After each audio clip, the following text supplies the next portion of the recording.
In Mongolia, people are desperate to escape. They chase visas to America or Europe like salvation. And when human laws fail, they turn to dark world. They turn to shamans. My older brother is Ulach, a shaman. Shaman who lends his body to ancient spirits. When an entity enters him, his own soul is pushed into a dark corner of his mind. He becomes a helpless bystander, forced to watch his own body from the shadows. And me, I am Touché, his attendant and translator.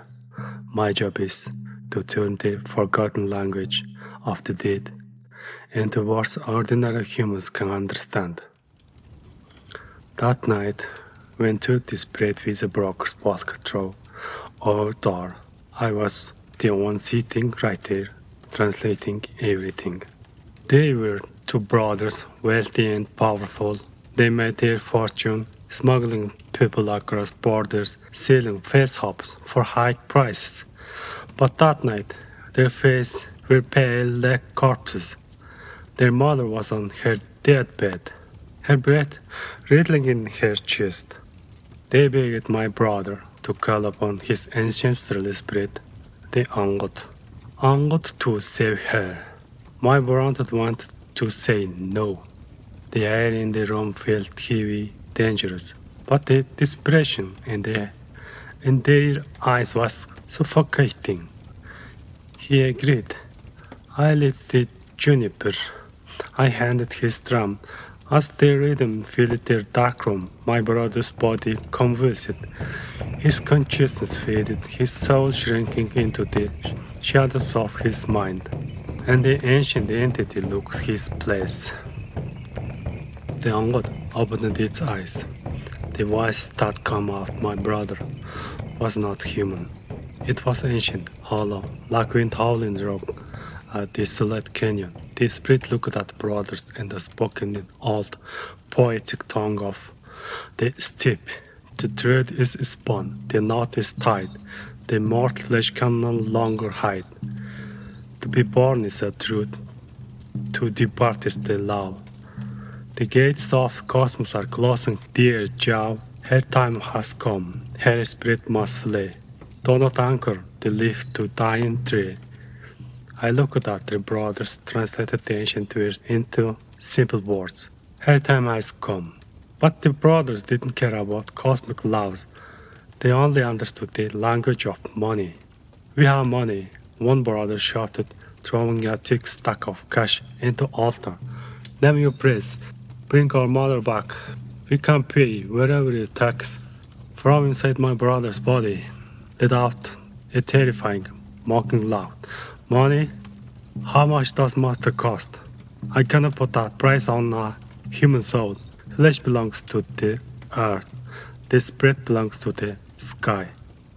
The brothers fell to their knees, weeping, begging, insulting the cosmos with their money. Finally, the spirit relented, but its voice grew cold as ice. Fine, I will try bind her spirit back to her flesh. But here it is. Her time is already gone. I cannot bring back a whole soul. She will return, but she will only be a half a person. The brothers didn't hesitate. That's better than burying her. Do it. I knew the horror of what they were asking for. I leaned forward and warned them. They said, half a person. I whispered the first time. They ignored me. I think about what were you doing. I warned them second time. They pushed more money forward. She will not the mother, you know.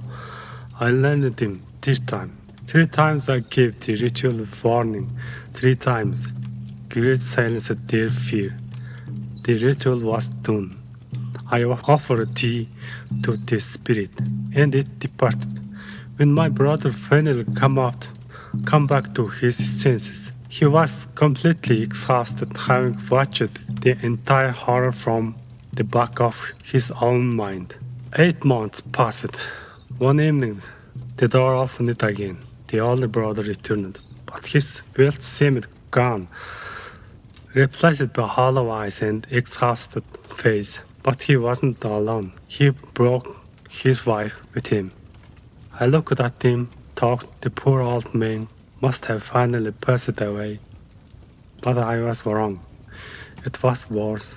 The husband stood here, trembling, unable to look us in the eye.